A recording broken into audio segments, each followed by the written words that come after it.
To enable or disable floating camera button, Samsung Galaxy S9 or S9 Plus. Open camera app. From a home screen, swipe up or down from the center of the display to access the app's screen.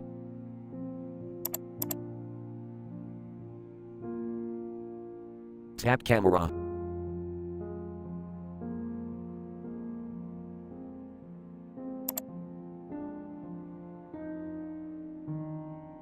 Tap settings icon.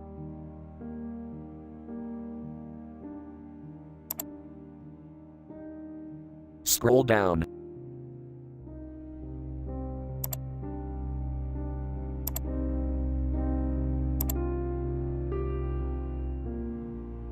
Tap floating camera button, switch until blue to enable, or tap until gray to disable.